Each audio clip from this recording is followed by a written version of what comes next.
I love Balatro, but I really wish there was a way I could just play it during my classes. Yeah, I know it's on mobile, but I already bought it on my Switch like an idiot, and I'm not gonna be the guy to spend $10 on Balatro again. I've gotta save that for any addictions I plan on picking up. Luckily though, it seems like there's plenty of free options on the App Store, 6 to be exact. Or at least 6 of them until we start losing the plot. I'm still skeptical if Bala Meet 40 Plus Friends will let me get a Baron run. So let's go through and beat all of them, and see if any of these Balatro clones can stand up to the original. Starting with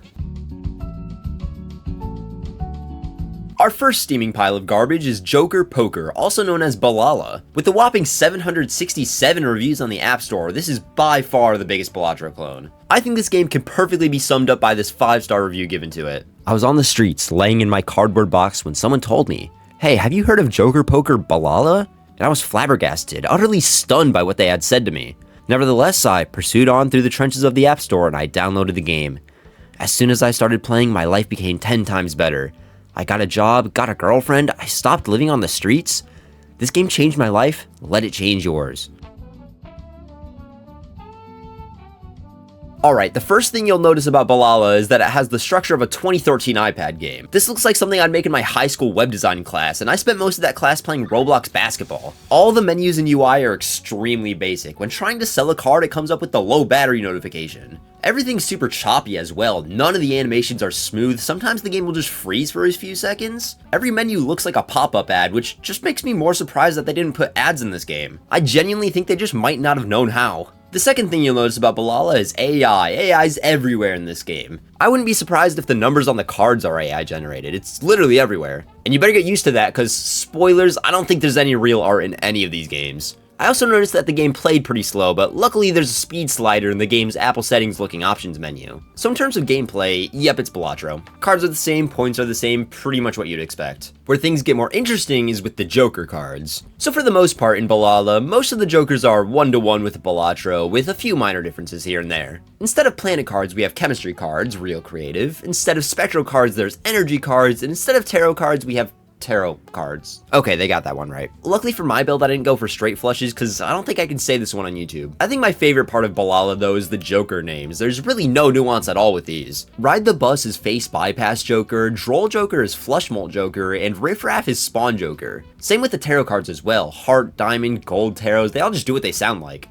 I don't think the Bala devs know what tarot cards are. The Joker descriptions are great as well. For Photograph, which uses the Batman Joker by the way for its art, we have, among all the scored cards from left to right, the first face card gives extra ×2 Molt. I think the craziest Joker rename though is Raised Fist, which got replaced with Barrel Theory Joker. I had to research what this was, and apparently it's a reference to Liebig's Law of the Minimum, stating that the growth of an organism is limited by its least available resource, using a barrel in its opening as a metaphor. Same game that has 3-kind Molt Joker and Joker, by the way. But aside from that, I mean, this really is just Balatro. I really expected it to do something weird or dumb, but outside of how bad the playing experience is, it's really just the same game. They've even got some of the weirder parts like tags and additions. I'm not sure if they have every Joker, but I'm not gonna be the guy to find out. I'll leave that to you guys. Anyways, for my run, I ended up with a flush build using Diamond Joker, Selfie Joker, which is Photograph, Boomerang, Card Sharp, Fusion Joker, Constellation, and Fibonacci. It wasn't a great build, it was actually pretty bad, but it was enough to get me past Ante 8, which is all I cared about. I ended up dying to Boss Huge on Ante 9, ending my Bala career with a bang. Overall, Joker Poker Bala surprised me with how accurate it was, but then surprised me again with how horrible it felt to play. It's like the video game equivalent of Mr. Beast's Chocolate Milk. It's a different version of something I really like, and even though it's supposed to be the same, I'll never touch it again in respect for my health and safety. Up next on the chopping block, we have Joker Card, our first Balatro game with a story. This game takes place in the Dark Universe for about 4 seconds until we get taken to a brand new world, which I can only assume is hell. So on the surface, this game looks pretty much like Balatro with just monsters instead of Jokers. Keep in mind, we're playing Joker Card. While playing Bala, I was pretty surprised that there's nothing missing from the game, but Joker Card has us covered by completely removing the shop and money. Instead, after every round, you can open a pack which could have Jokers or tarot cards in it. I'm assuming that there's planet cards at some point, but after playing 3 rounds of this game and them not being introduced, I decided that was enough. The first round, Earth, decks are planets in this game, don't question it, is a tutorial, and kind of a bad one at that considering it doesn't have Jokers in it, or monsters, sorry. Round 2, Mercury, you can get monsters, and round 3, Venus, you can get tarot cards. Also, don't want to be that guy, but that's not how the planets go. Also, speaking of the tutorial being bad, when trying to teach you how to do stuff, it just forces you to make decisions even if you don't want to. On your first monster pack, you get 3 options and it forces you to take one of them. At one point, it forces you to sell one of your monster jokers to teach you how selling works. And don't worry, you don't have to choose which one you get to pick, the game does that for you. And if you don't want to sell that one, well, have fun being soft-locked, I guess. Anyways, let's look at some of these johnsters. We've got Plastic, which is stenciled, the Idol, which is the hack, Waves, which makes it so each played card can be... Yeah, as far as I can tell, most of the Mokers are the same as Balatros, which makes sense. I don't know why I thought they were going to get creative with it. One thing that does suck about this game is that there's no endless mode. Once you get past round 15 or ante 5, you're just done. Doesn't help that the blind scale way slower than Balatro anyways, so it's not like it's much of a challenge. I guess you are limited by whatever random jokers the game decides to give you, but I think you can score 14,000 points with pretty much any joker combination. I will say though, this UI blows Bala out of the water. Things are a lot cleaner and better designed, and I can even play a match of Envoy in between rounds. Oh yeah, this game has ads, by the way. Nothing too terrible. In my 45 minutes of playing, I got maybe 3 or 4 ads. Honestly, better than most mobile games. At least it's not like I get to watch an ad to get a free joker or something. That would be pretty insane. And last thing to know is that this game is pretty slow. The first thing I do when I find these games is try to find a speed toggle, and this game does have one, but geez, this is still bad. I could finish brushing my teeth by the time this flush gets done counting. It's kind of insane. 3, 2, 1.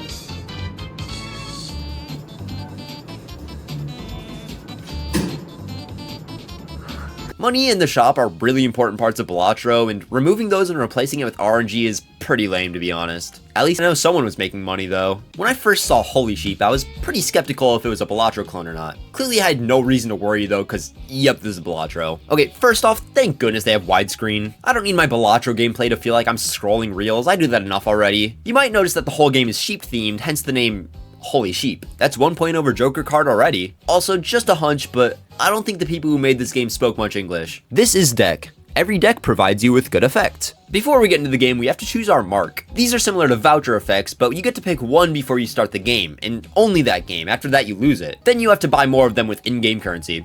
Awesome. But speaking of marks, let me catch you up to date on the Holy Sheep lingo. Chips are sheep, molt is multi, jokers are blessings, tarots are enhancements, planets are upgrade cards, and face cards are, you guessed it, fighter cards. Get it? Cause sheep don't have faces. The shop is back, and this time with the new awesome addition, watching ads for free jokers and rerolls. I of course got the free ad joker, cause why would I not? It's free. Along with Gross Michael, which I was surprised they added. It seems like having Cavendish in the game would take more than 5 minutes to code. I think my favorite part of this game is that it's supposed to be a battle game, meaning after every round we get to pelt this guy with flaming rocks that come from our cards, I guess. It is just this one guy though, we clown on him the entire time. There aren't any special boss blinds, which takes away from a lot of the challenge, but it was kind of fun just being able to blast through it without worrying about the boss. For my run, I found Burnt Joker, or Recycle Blessing as us in the Holy Sheep community call it, and ended up making a pair build. My Gross Michael broke, but luckily I was able to find it again, and yeah, I was right, they really didn't feel like coding in Cavendish. I will say I may have watched 1 or 2 or 4 ads, but what am I gonna do, pass up on a free blueprint? Unfortunately for my build, as far as I can tell, blue seals don't exist in this game. In fact, I don't even think that you can buy upgrade or enhancement cards outside of packs, making this little square on the right, which I assume is for consumables, completely useless. Luckily, with the blueprinted recycle and plenty of steel cards, I was able to beat this guy up until Ante 8, where I beat it, and the game swiftly kicked me out of my run. Unfortunately, no endless mode here either. I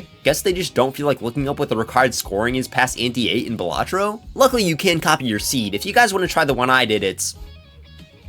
After my run, I got 32 gold to spend on marks, along with the reveal that there's also gems in this game, and oh boy are they expensive. Especially considering, as far as I can tell, you can't spend them. Overall, Holy Sheep has probably been my favorite to play so far. Balala was probably better overall since it was a much more faithful ripoff, but Holy Sheep just felt better to play, it was a lot smoother, and I really like beating this guy up. No endless mode and seemingly not having many jokers was pretty rough, but overall I just enjoyed my time more with it. Joker card is still dead in the water though. Poker Hero Joker Legend was probably the scariest of the games to download so far. From the App Store page, it's already the most app-looking app we've seen. Immediately we start with an option to sign up for an account. That's a good sign already. There's a story to this one too, but my roommate was watching Family Guy in the background during this, so I got kind of distracted and didn't listen to it. Why do you have a shotgun? I just want to talk to her. Dad, this is ridiculous. I just want to talk to her. I just want to talk to her. I just want to shoot him. I just want to... I think basically the gist is that the world's in danger or something and we need to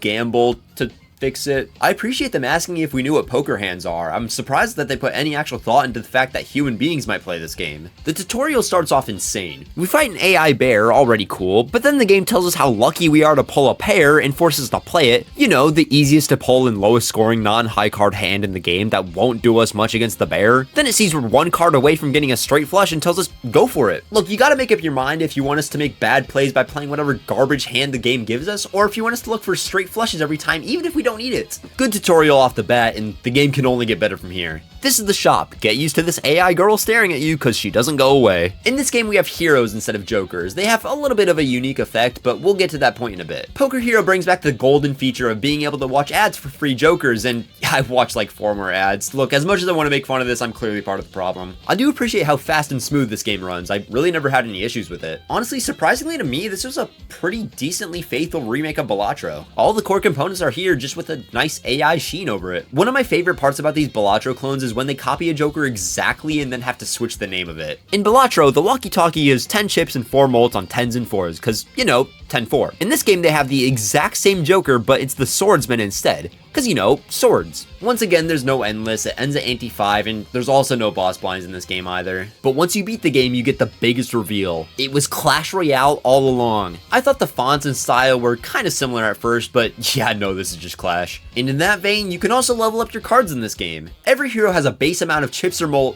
attack or spell that it gives you every single time no matter what, and upgrading your card's level makes it so it gives more. When I saw that heroes had levels at first, I thought it meant that you could buy more than one of the same hero and then level it up to make it more powerful, which honestly would have been a really cool idea. I think that would have been a great way to differentiate it from Balatro. But no, you upgrade your heroes outside of rounds with in-game currency to permanently make them better. Basically, you can make it so every joker is foil or holographic just as long as you pay enough money. I went looking through some of the heroes after I beat the game because I was curious, and surprisingly there was actually some interesting ones. They have a completely custom legendary card that gains 3 times molt for each female hero you have. 1 point to Poker Hero for inclusivity, I guess. I can't think of any female jokers in Balatro. Madness is the same, but it takes away 5 coins per round instead of destroying a joker, so it's just infinitely better. Honestly, I'm surprised they had the brain capacity to come up with unique jokers in the first place. I don't know why you would need these overpowered ones or scaling ones when the game ends in 5 antes anyways, but I mean, it's cool they tried. Maybe the later arenas have higher ante caps, so I wouldn't know. I didn't want to use all my daily energy up. Can't be caught lacking in case of any Poker Hero emergency. Kind of a bland ripoff. I appreciate its attempts to make it pay to win, but it should have had more ads or something. Oh yeah, we're getting deep in the App Store at this point. If Bala feels like it was made in Microsoft PowerPoint, Pokeo feels like it was made in Scratch. This is definitely the most scuffed game we've looked at so far, but before I trash it, let's look at the upsides. The game's speed is fast, and it runs decently well. Again, Bala, if these guys could do it, surely you could too. They also somehow have boss blinds in this game as well. No idea how they had this and Poker Hero didn't. That game at least had a budget. And besides that, yeah, that's it. Let's get into it. From the very start, the first thing they do to you is reveal how they messed up how discards work. Yeah. In this game, you select up to 5 cards to keep in your hand and the rest get discarded. I think it's easy to tell why this is a bad idea. First off, you can discard your entire hand if you want, and second off, no matter what, you have to discard 3 cards. I have no idea how they ended up on this being a good play, but hey, it makes it unique, I guess. Gotta give them credit for that. Next thing I notice about this game is that the AIR is painfully bad. Not that it's ever been good in any of these games, but geez, this has gotta be the worst one by far. Honestly, I might be down to sack a few more trees for them to retry these designs. They're real bad. There's also no money or shop, which isn't much of a surprise, and we're actually back to the Joker card style of gameplay with 3 random Jokers or other cards that we'll get to in a bit that you can pick up. Then right after that, I got a repeat of the same Joker I already had, a doubly good sign because it meant that there's repeat Jokers allowed in the shop and also that there's an extremely small pool of Jokers. And keep in mind, this is only round 2, but oh, don't you worry, we're not done yet. So instead of tarot cards and planet cards, we have these unnamed not tarot cards and not planet cards. But don't worry, they have their own special quirks. Hand types are all grouped together in a few of the same cards, which I guess is nice since you only get 3 chances at getting one per round. Not tarot cards pick random cards from your deck to add their effects to if you choose them, which is a little strange, but whatever, we're already 6 feet deep by this point. I didn't think this would be too much of an issue until I got to a shop that had 3 tarot cards that changed the suit of the cards. I was going for a heart build and none of them changed the cards to hearts, so I decided to skip. there's no skip button. Yeah, apparently they forgot about that one. I mean, hey, why would you ever want to skip a tarot pack? They're always good. Anyways, keen-eyed viewers may have noticed the lack of a number near the Joker section, and if you did, first off, congratulations, you've already put more thought into this game than the developers did, and secondly, yep, you're right, there's no Joker limit in this game. So not only are these by far the worst Jokers that we've looked at, you also have to look at them the longest out of any of these games. Alright guys, I'm ashamed to admit this, but I've got to come clean.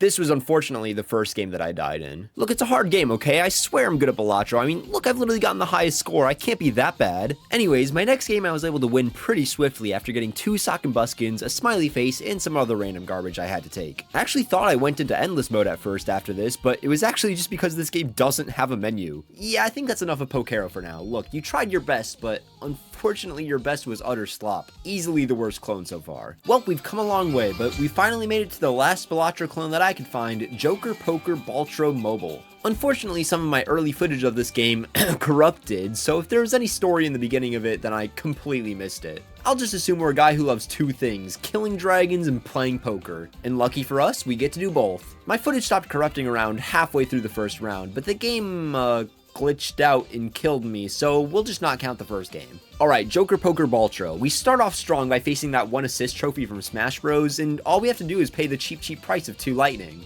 Yeah, this game's gonna be good. This is one of the strangest lightning systems I've ever seen in a game. A lot of the time mobile games will use a resource, usually lightning, that you have to pay to play a round of the game, and when you're out for the day, you just can't play anymore, unless you want to pay the developer some of your doubloons. This game gives you 1 lightning every 3 minutes and only charges 2 to play a round, so unless you have a crippling addiction to Joker Poker Baltro, and literally cannot stop yourself from playing for like an hour maybe, then you're probably fine. Now, to be clear, it is still insane and stupid that it exists in the first place, but at least they were dumb enough to not make it punishing. Second thing you might notice is the card levels on the left here. So since the planet card system isn't a great way to make the devs oodles and doodles of cash, they decided to change it so that instead, if you play the game long enough, then you can finally upgrade one of your hands permanently, as long as you pay your valuable gems. I never spent any of my gems since I'm saving up for a car, but I'm assuming the upgrades stay between rounds since my XP did. Anyways, I've got to mention the art style at some point, so I've got to say, this game's really lucky it came after Pokeo because it made me hate it a lot less. Don't get me wrong, it still sucks. But I mean, look at this. Keeping this train wreck trucking along, this game uses the beloved no shop, no money, 3 Joker options per round system. I can see why this became a staple in the Balatro clone genre. Money seems like a lot of effort to code in, and this is a really easy workaround. Alright, but we can't dilly-dally too long, there's still a lot more to make fun of. There's only 16 rounds, which if you've passed AP Calculus, you might realize that means it's not divisible by 3. This game decides to be a bit of a rule breaker in the genre and have a boss blind every 4 rounds instead of 3. I mean, hey, hats off to them, I wouldn't have had the bravery to do it. And ever since this game created the 4-round boss strategy, I mean, it's just been copy after copy. Have you guys seen that Super Mario Bros. Game? Where do you think they got that level 4 castle idea from? And speaking of bosses that'll make you piss yourself uncontrollably, this game's bosses are decided by the Wheel of Doom on the round that they happen. Balatro's bosses are cool because they give you 3 rounds to prepare for what's coming, making them, I don't know, fair. And that's not even the worst part. Some of these bosses are insane. First off, one of these bosses is called Fated. I mean, what am I even supposed to do against that? Secondly, look at this boss. Only 1 pair, 2 pair, 3 of a kind, and 4 of a kind do damage. For reference, my build was entirely flush based by this point, so what do? Give up, I guess. Yeah, this is what happened to my first run. I had been building entirely towards flushes, and then all of a sudden, with no notice, they just don't work at all. Rathalos even BM'd me when I died. Okay, but my flush wasn't even leveled up. Why was I going for it in the first place, and why did I go for it again in the second round now knowing that it can be cancelled? Well, that's because the Jokers in this game are insanely broken. If you know the Ancient Joker in Balatro, you know it's really good. 1.5x mult on cards of a certain suit each round that changes. So imagine that, but instead of 1.5x mult, it's 2x mult. That's really good. So now imagine that, but there's another Joker that does the exact same thing, but it's 3x mult. So now combine that with the game that doesn't have enough Jokers to make the rare ones actually rare, and you have an absolutely cracked flush build. On top of that, some of the normal Jokers are just really good. I mean, a common Joker that gets 150 chips, that's busted early game. Oh yeah, and I almost forgot, this game just doesn't have tarot cards at all. Surprisingly to me, this is the only game without any form of deck fixing. I mean, I guess it makes sense why it was the bottom on the App Store. After beating it on my second try by getting no OP bosses and plenty of OP Jokers, I got to this screen and decided that this is enough stimulation for me for one day, and decided to finally call it quits. Well, those were the depths of the Balatro App Store. I guess the best is probably between Bala for its 1-to-1 with Balatro, and Holy Sheep because I thought the animations were funny. And the worst was by far Pokeo. That game felt like I was going to get put on a list for downloading it. In the end though, I was kind of disappointed. I mean, not a single one of these games got me the AI girlfriend of my dreams, which I guess means Bala Meet 40 Plus Friends really was the best. Thanks for watching.